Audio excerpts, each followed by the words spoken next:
Baik teman-teman semua, sebelum memulai perkuliahan pada siang hari ini, mari kita membaca doa terlebih dahulu, dilanjut membaca Quran Surat Ad-Duha. Berdoa dimulai. Bismillahirrahmanirrahim. Bismillahirrahmanirrahim. Raditu billahi robba. Muhammadin nabiyya wa rasulah. Bismillahirrahmanirrahim.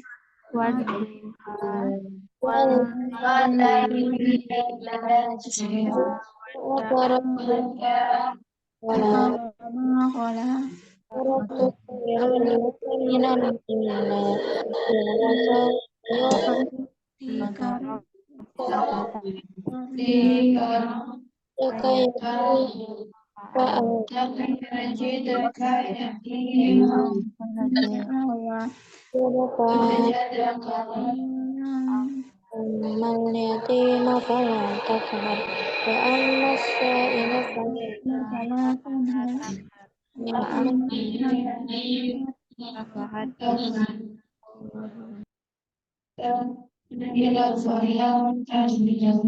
Fa'amma bini'mati rabbika fahaddits. Sadaqallahu al-azim. Baik, oke. Ya, kita manfaatkan waktu yang mungkin terbatas ya. Hari ini yang masuk 53 mahasiswa. Mungkin nanti, sudah ada kelas praktik. Oke. Mungkin nanti sambil ada yang ngecek juga mungkin PJMK atau teman-temannya yang lain yang tidak masuk siapa ya dari hasil dari ini apa namanya? Screen participant ya. Nanti silahkan bisa japri ke saya ya. Siapa-siapanya yang belum hadir. Oke, kita langsung saja. Kalau yang ini topik terakhir ya, kalau di apa namanya timeline itu sebenarnya lebih panjang ya penyakitnya, tapi di sini saya ringkas saja karena sebenarnya prinsip dietnya itu kan menyesuaikan kondisi pasien, gitu ya kan lebih ke syarat itu kan kaitannya nanti ada yang seperti Parkinson, epilepsi, kemudian apa namanya ada beberapa gangguan lain, kadang gangguan jiwa, tapi itu juga dietnya bukan diet yang khusus, jadi lebih ke diet biasa aja sih sebenarnya kalau untuk ODGJ. Maaf. Untuk ODGJ, jadi tidak saya sampaikan di sini. Karena kondisinya seperti orang normal pada umumnya gitu ya. Sehingga mungkin TKTP aja kalau memang ada malnutrisi seperti itu. Jadi di sini yang akan saya sampaikan adalah terkait stroke, demensia, Alzheimer, dan epilepsi. Sebelumnya saya konfirmasi dulu untuk stroke ini kemana sudah pernah dapat belum dari dosen yang lain?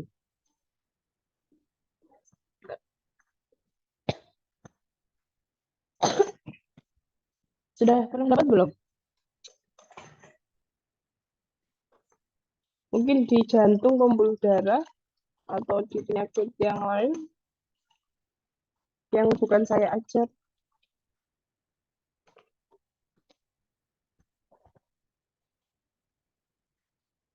Sudah, Ibu. Dengan Bu siapa kemarin?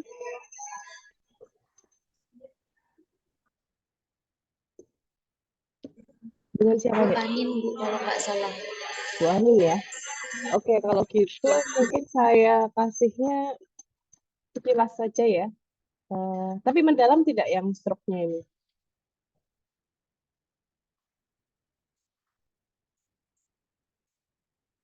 Mendalam nggak, Dek? Kalau nggak salah itu Tuhan dietnya apa ya, Bu, ya? Kalau nggak salah. Jadi cuma Jantung. basic kalau nggak salah. Ya. Diberikan dia jantung.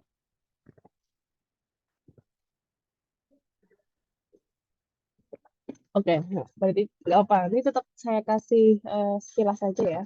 Jadi kan paling tidak teman-teman sudah ada gambaran tentang apa itu stroke ya. Jadi stroke itu sebenarnya terjadi, dia adalah cerebrovascular accident ya.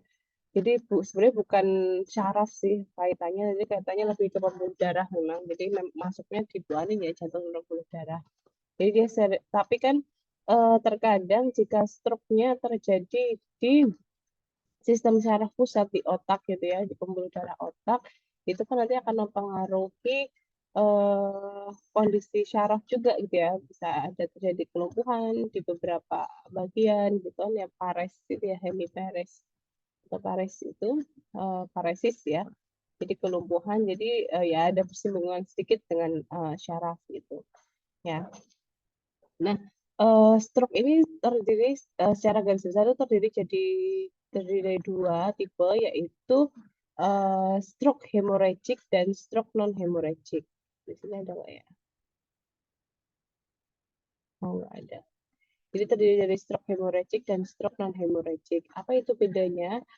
Stroke hemorrhagic itu adalah yang terjadinya pecahnya pembuluh darah sehingga makanya disebut sebagai hemorrhagic, ada perdarahan sehingga umumnya dari dokter tindakannya adalah menghentikan perdarahannya.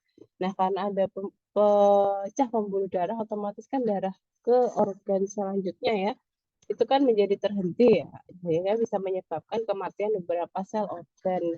Berbahayanya kalau terjadi di otak, sehingga bisa mematikan beberapa syaraf ya di otak dan bisa menyebabkan kerusakan di area syaraf yang mati tersebut gitu ya. Nah, kemudian ada juga stroke non hemorrhagic, jadi lebih kepada kepenyumbatan, kemudian terjadi kematian ya, infark gitu, karena tidak adanya suplai oksigen ke daerah atau bagian organ selanjutnya seperti itu.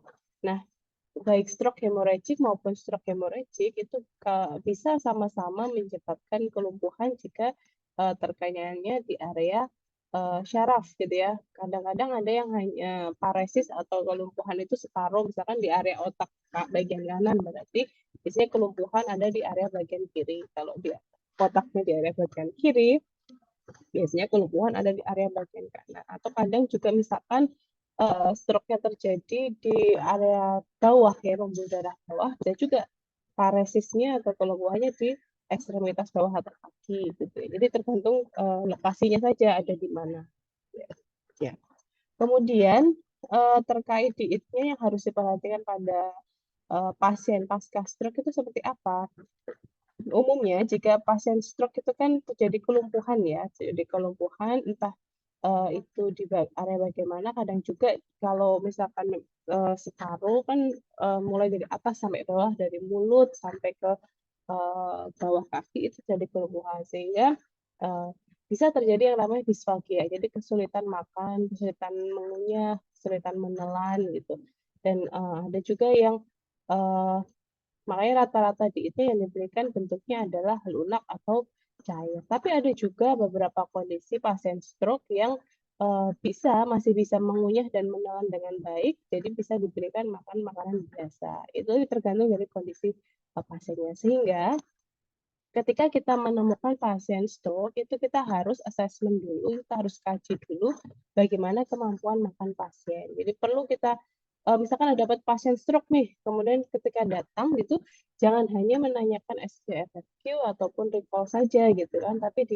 ditanyakan kondisinya, apakah ada gangguan mengunyah, ada gangguan menelan atau tidak, masih bisa makanan padat atau tidak gitu ya, apakah tersedak kalau makan makanan padat atau seperti apa. Jadi kita menganalisis kemampuan makan pasien dan kita memberikan sesuai dengan kemampuan makan pasien ya.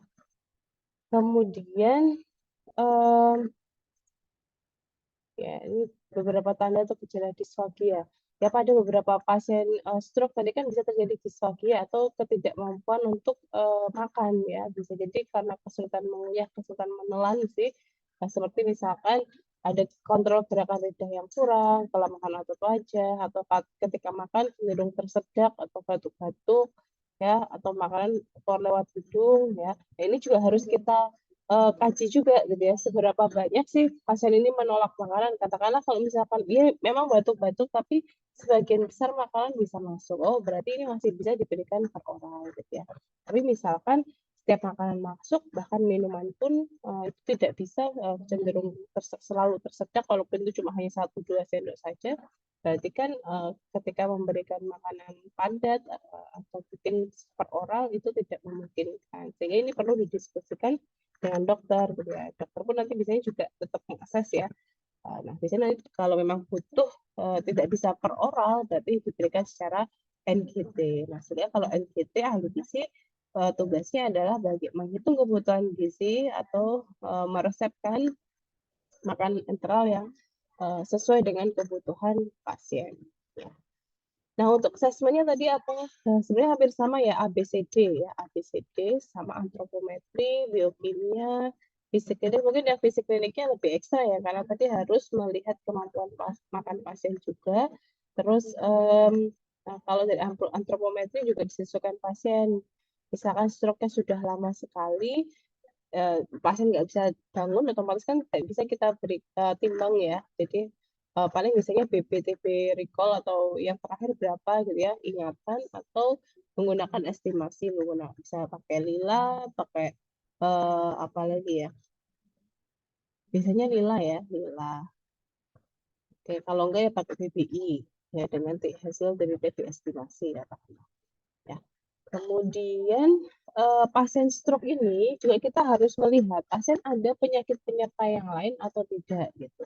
Kalau memang hanya murni stroke saja tanpa penyakit komorbiditas lain, katakanlah DM, jantung, hipertensi, ginjal atau penyakit yang lain, itu kita bisa tetap berikan makanan biasa ya, makanan biasa sesuai dengan kebutuhannya. Hanya mungkin nanti karena pasien stroke itu kan rawan mengalami malnutrisi ya, jadi bisa kita berikan faktor stresnya lebih tinggi. Jadi misalkan kalau pasien stroke yang tidak bisa mobilitas banyak ya kan, faktor aktivitasnya tidak bisa kita berikan banyak-banyak, paling bed rest itu ya 1,1. Atau kalau masih bisa jalan-jalan sedikit gitu ya, pakai tongkat ya bisa kita berikan 1,2 ya, ringan. Paling kan sekitar itu saja. Nah, tapi kalau misalkan pasiennya mengalami penurunan kesadaran atau tidak sadar, itu bisa kita berikan 1. Nah, gitu ya. Untuk faktor stresnya ya bisa 1,1, 1,2. Tergantung kondisi pasien. Kalau pasien ada perlukaan, ada operasi juga ya berarti faktor stresnya kita berikan lebih tinggi pastinya. Jadi bermainnya di faktor aktivitas dan faktor stresnya. Untuk kebutuhannya bisa pakai kebutuhan gizi normal atau pakai Mifflin, Harris Benedict ya. Itu bisa dipakai. Nah, tapi kalau pasiennya ada komorbid atau penyakit penyerta, katakanlah DM, hipertensi, CKD, pasca serangan jantung, ya berarti perhitungannya mengikuti penyakit penyertanya. Nah, misalkan DM berarti kita pakai Pergeni. Kemudian misalkan kalau hipertensi, dislipid, hiperursemia, sama jantung ini bisa pakai Mifflin sih, tekan ya Mifflin. Kalau misalkan CKD gitu ya, atau CKD itu kan chronic kidney disease ya, gagal ginjal, itu kita bisa pakai Kadoki ya. Atau misalkan pasien ada AKI, gagal ginjal akut ya, akut kidney injury, bisa pakai Kadigo.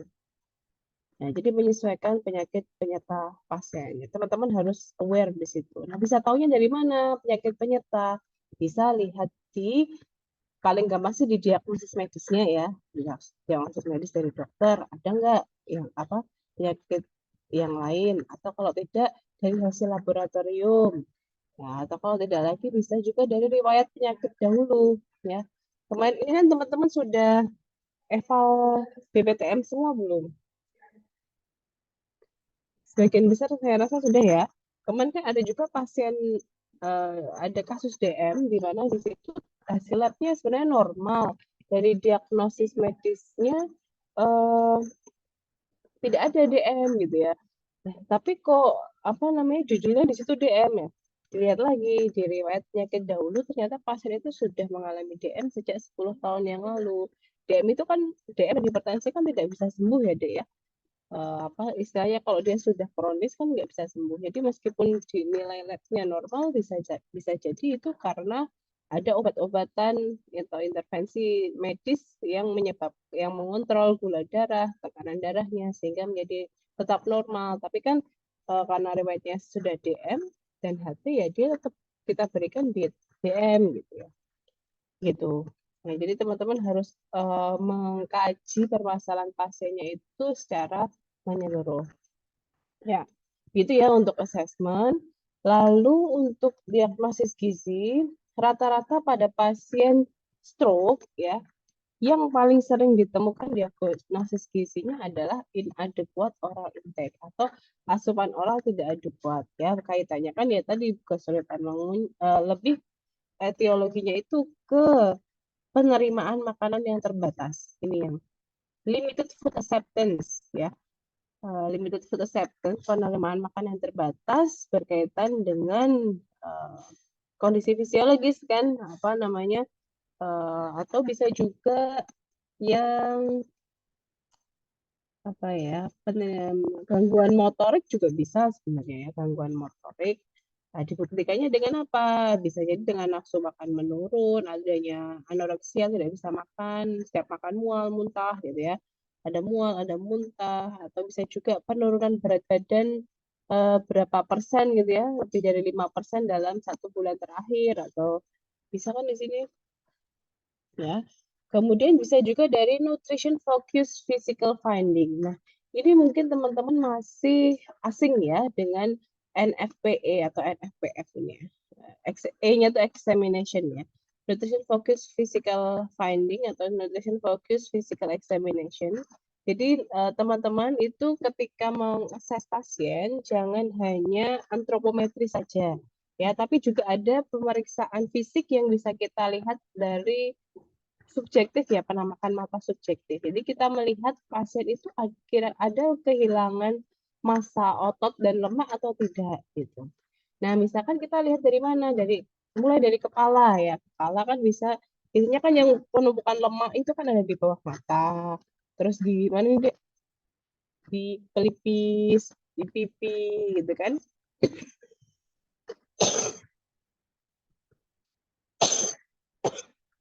Misalkan ada penurunan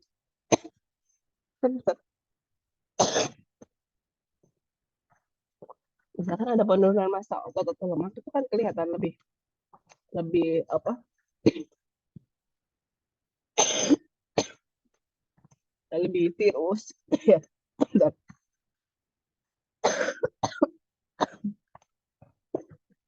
Bisa dibaca.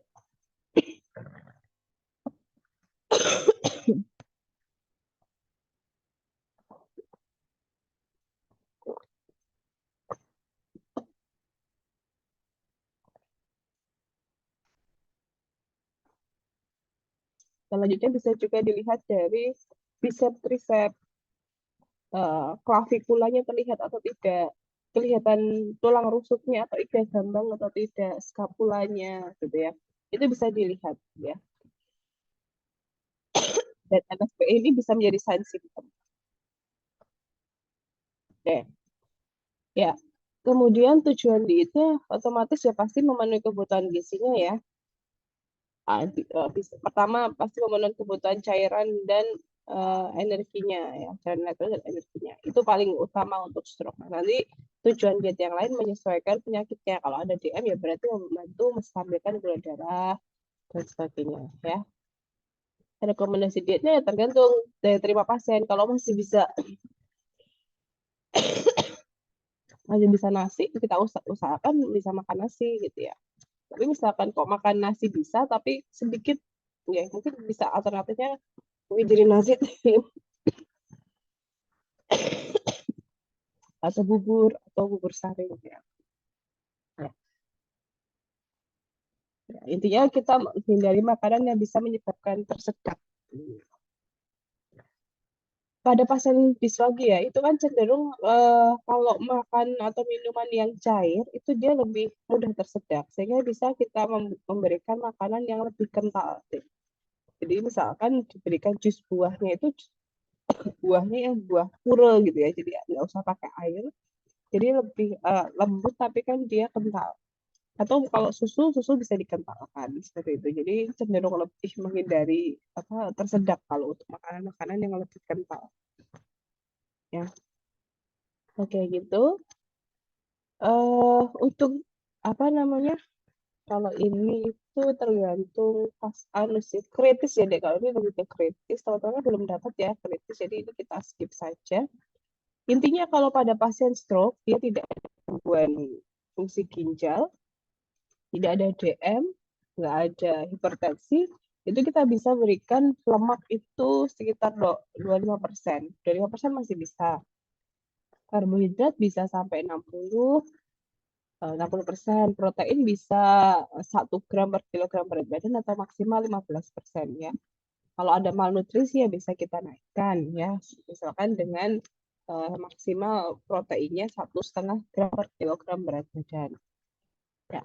Tapi misalkan pasiennya ada DM, berarti kita sesuaikan pembatasan karbohidratnya ya, maksimal 60%. Ya, kalau untuk protein ya 1 gram kan cukup ya, 1 sampai 1,2 gram per kilogram berat badan masih bisa. Kalau DM lemak itu bisa sampai 30%. Tapi diutamakan lemak-lemak yang tidak jenuh. Jadi bisa kita berikan makanan yang lauknya tidak goreng ya. Jadi tidak diberikan yang goreng-goreng. Terus kalau ada ginjal ya berarti kita menyesuaikan lagi proteinnya bisa lebih rendah kalau dia belum hadir rutin ya. Jadi tergantung kondisinya. Terus terkadang juga ada pasien-pasien stroke atau jantung ya. Itu kan beberapa diberikan obat pengencer darah ya, misalkan seperti warfarin atau terapi heparin. Jadi itu fungsinya adalah mencegah koagulasi atau penggumpalan darah supaya tidak menyumbat pembuluh darah kan. Nah, terapi heparin atau warfarin itu kalau diberikan dalam jangka waktu yang lama itu bisa menyebabkan efek sampingnya menyebabkan tukak lambung atau stress ulcer atau luka pada lambung sehingga menyebabkan perdarahan.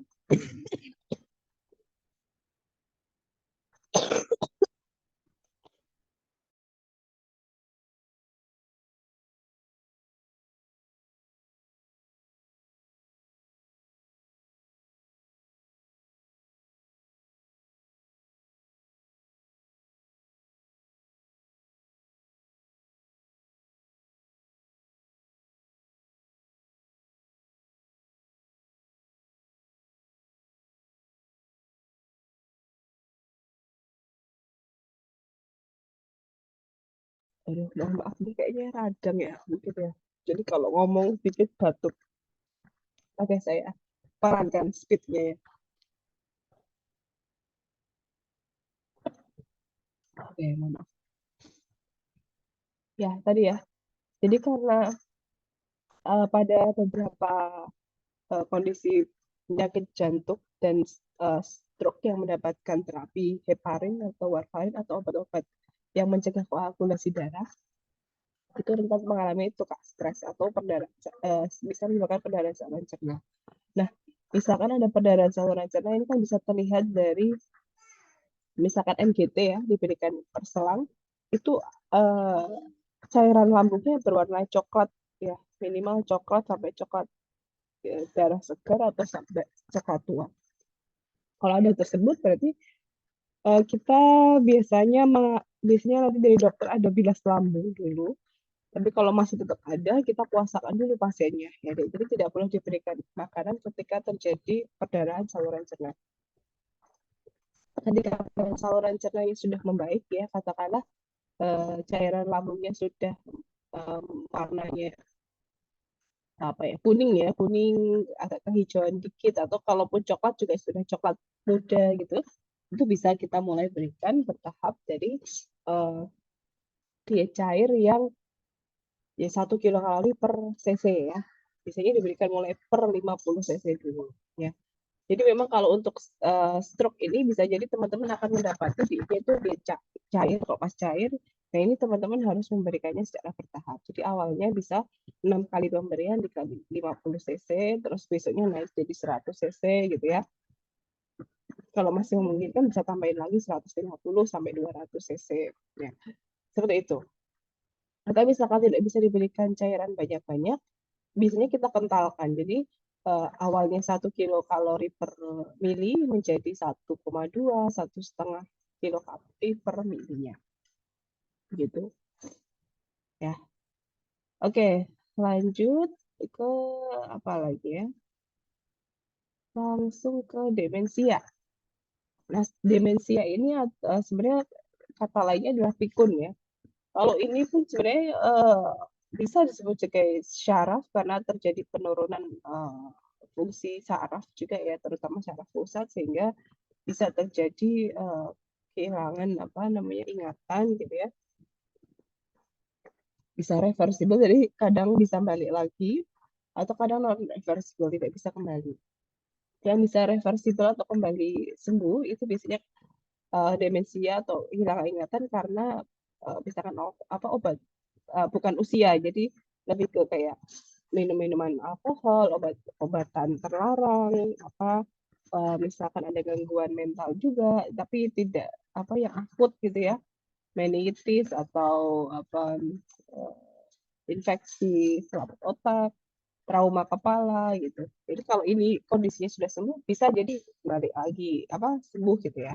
Tapi kalau kayak yang demensia Alzheimer atau misalkan terjadi kematian sel otak dalam waktu luas gitu ya, bisa jadi ini tidak bisa kembali ke normal.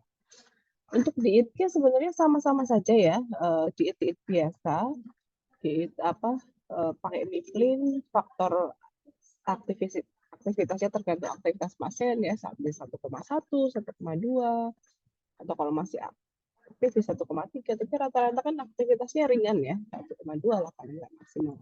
Faktor stresnya kalau tidak ada luka, ya bisa 1 aja gitu ya, faktor stresnya cuma 1. Itu untuk orang sehat ya, kalau dia nanti kemudian ada penyakit penyerta, katakanlah DM, jantung atau yang lain, bisa kita tambahkan 1,1. Tapi kalau pasien demensia sehat gitu ya, sehat hanya memang pikun tadi ya, kita bisa berikan seperti orang sehat pada umumnya. Ya. Kemudian ini apa namanya faktor resiko saja sih ya. Nah, untuk diagnosisnya ini Alzheimer memang harus dokter ya wewenangnya. Kalau dari gizi sendiri tidak ada yang khusus sebenarnya. Jadi lebih ke maintain asupan sesuai dengan kebutuhan. Ya. Kalau ada risiko malnutrisi, ya berarti harus kita tambahkan proteinnya. Nanti bisa dibaca-baca materinya. Oke, kemudian kalau diagnosisnya ya tadi tergantung ya, tergantung kondisinya. Lalu lanjut lagi aja yang lebih ke gizi itu adalah epilepsi. Ya. Epilepsi, Parkinson. Kalau Parkinson ini juga tidak ada yang khas sih. Sama juga perhitungan pada orang pada umumnya. Cuma dia lebih ke obat-obatan ya untuk apa namanya mencegah terjadi kekambuhan tremor yang hebatnya. Jadi Parkinson itu adalah biasanya pada lanjut usia ya, terjadi pada lanjut. Jadi kalau teman-teman lihat ada orang lanjut usia terus gemetar gitu ya, kayak apa tremor gitu, dan agak naik bisa jadi ada Parkinson, dan memang ini ada gangguan di sarafnya seperti itu. Kalau dari makanan sebenarnya tidak begitu banyak khas ya. Jadi kita bagaimana kita mencegah kita memenuhi kebutuhan gizinya, mencegah konstipasi ya, mencegah terjadinya apa namanya kondisi mungkin hipotensi gitu. Jadi kita berikan makanan yang cukup. Nah, kalau epilepsi ini kaitannya dengan syaraf ya, ini bisa menyebabkan kejang atau kehilangan kesadaran, dan ada macam-macam jenis epilepsi di sini. Ada epilepsi yang masih kambuhnya itu epilepsi ringan ya. Jadi kambuhnya itu kalau memang ada trigger, ya, jadi tidak selalu kambuh ya, lebih jarang kambuh. Nah, kalau epilepsi yang seperti itu dietnya kita tetap bisa berikan diet biasa ya, maksudnya ya sesuai dengan kebutuhan normal, protein 10-15%, lemak 25-30%, karbohidrat sisanya. Ya, bisa kita berikan seperti itu. Tapi kalau pada epilepsi yang kejangnya itu bahkan bisa sampai yang tidak bisa berhenti gitu ya, epilepsi kejang terus seharian atau beberapa jam kejang terus.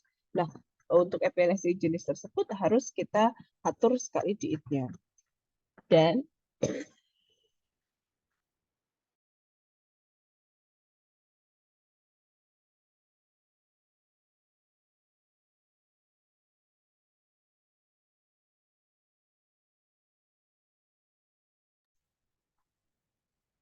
asupan yang dari hasil penelitian, asupan karbohidrat yang tinggi itu bisa memicu terjadinya kejang ya pada pasien epilepsi, sehingga diet yang bisa kita berikan adalah yang rendah karbohidrat dan lebih alokasikannya ke lemak dan protein ya. Nanti ada beberapa jenis, ada kelas namanya kita kenal sebagai ketogenic diet. Jadi persen karbohidratnya jauh lebih rendah. Kalau misalkan kan di sini karbohidratnya hanya 2-19%. Kecil sekali. Persentasenya dialokasikannya bisa ke protein dan ke lemak ya. Nah, ini ada beberapa jenis, namanya ada classic ketogenic diet, ini sebenarnya paling ekstrim ya, di mana fatnya itu makanya 80-90% itu terdiri dari lemak. Jadi makanya dia makan lemak ya. Dan proteinnya hanya 6-8%, karbohidratnya sedikit sekali. Paling ini hanya menyumbang kandungan karbohidrat pada makanan-makanan berlemak itu tadi sebenarnya. No karbo sama sekali. Dan untuk yang klasik ketogenik ini bisa kita dia itu termasuk ekstrim ya, sehingga efek sampingnya bisa terjadi ya, karena lemaknya tinggi bisa menyebabkan dislipidemia dan sebagainya ya. Dan untuk klasik ketogenik ini tidak cocok untuk anak-anak, karena anak-anak itu kan butuh protein yang tinggi untuk tumbuh, sedangkan kalau di klasik ketogenik kan proteinnya rendah ya, hanya 6-8%, sehingga ini tidak direkomendasikan untuk anak. Jadi kita untuk memilih diet yang mana itu harus melihat juga kondisi dari pasiennya. Banyak kesamaannya dari 4 jenis diet ketogenik itu karbohidratnya diberikannya rendah, hanya bedanya di persentase proteinnya ya, protein dan lemaknya. Oke, kita bahas satu-satu.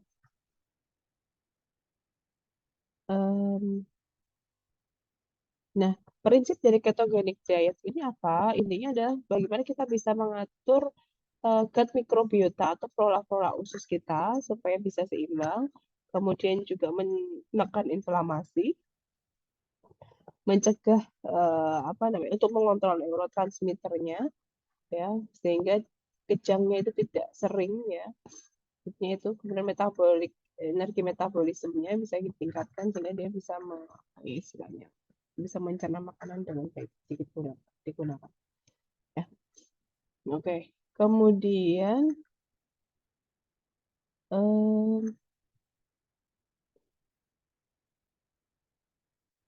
pada ketogenik ini otomatis kan multivitaminnya dibutuhkan ya lebih, jadi bisa diberikan suplementasi kalau mengalami kekurangan zat-zat yang lain, karena kan sebagian besar dia adalah lemak ya.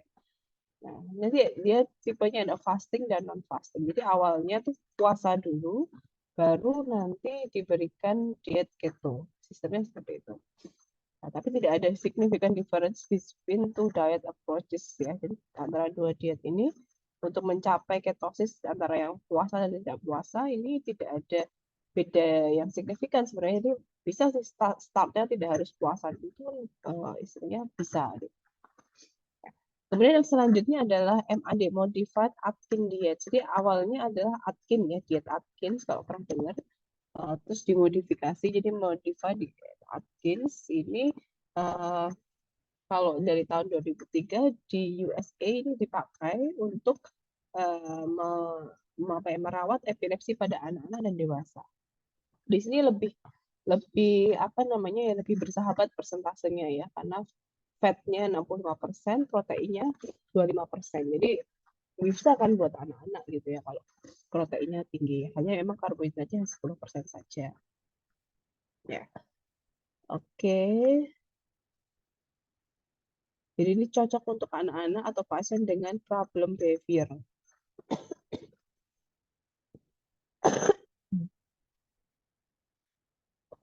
Nah, ini untuk karbohidratnya ini hanya 10-20 gram per hari untuk anak-anak dan dewasa sekian. Ya.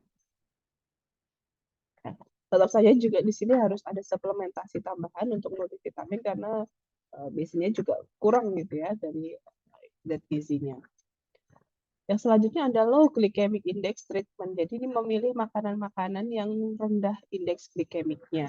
Ya, di sini karbohidratnya tetap 10% dengan glycemic indexnya rendah. Proteinnya 20-30%. Ini lebih bersahabat lagi juga ya. Jadi ini di USA, di Massachusetts General Hospital dari tahun 2005 pakai ini. Ya.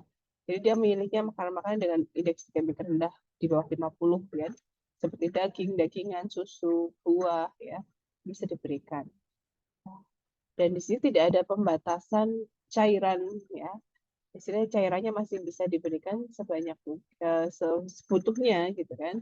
Nah, compare to keton diet yang klasik ya, ini memproduksi badan keton yang lebih rendah. Jadi lebih baik ditoleransi tubuh ya untuk tubuh. Terus yang selanjutnya ada medium chain triglyceride diet. Jadi lemaknya itu dia lebih ini nih high fat content 30-60%, itu proteinnya rendah juga, karbohidrat rendah terus. Jadi ini sebenarnya mirip-mirip juga dengan klasik ya. Jadi 10 proteinnya tetap rendah dan ini tidak kalau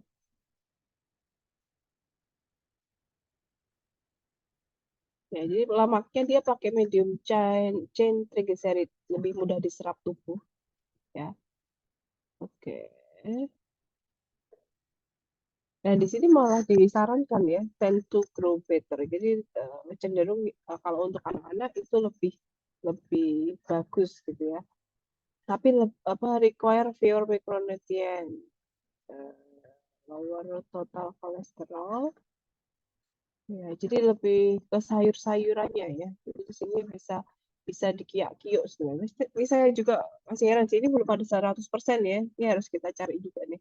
Oh, ini bisa nih kalau fatnya 60%, proteinnya 10 ya. Karbohidratnya harusnya 30 ya.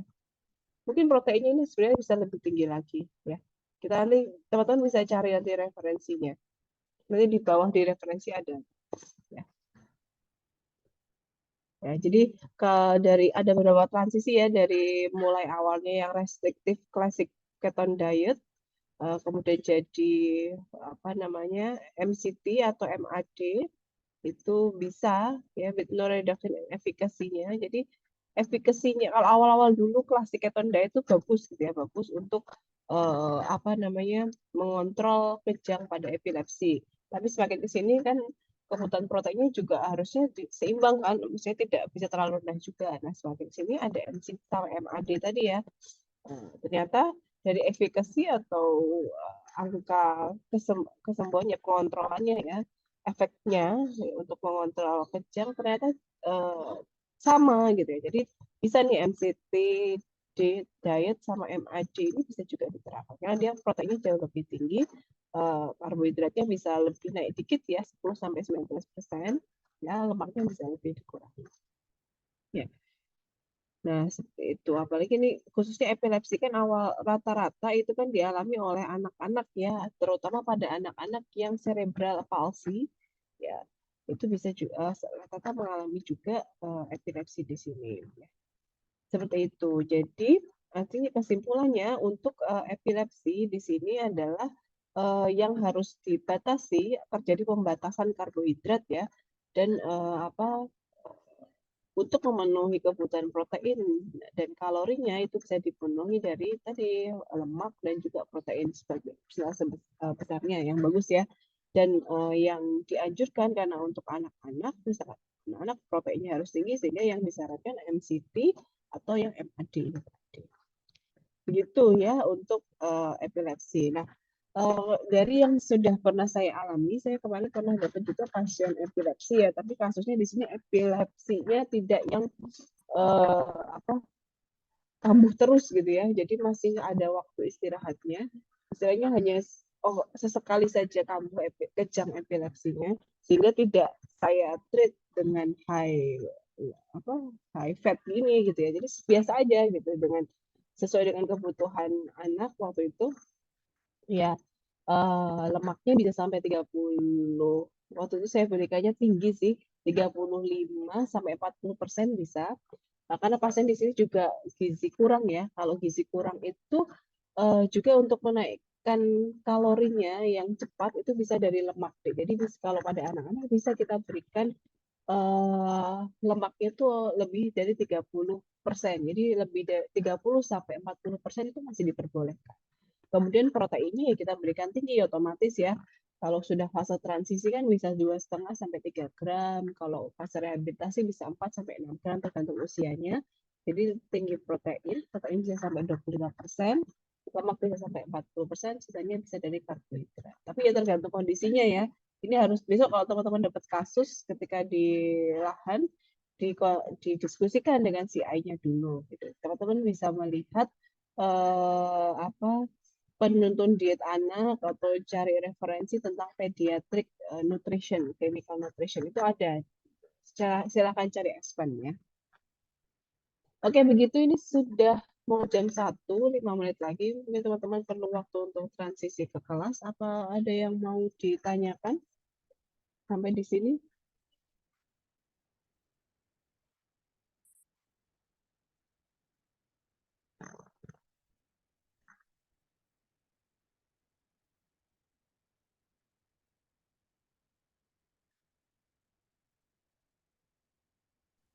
Sepertinya belum ada, Ibu.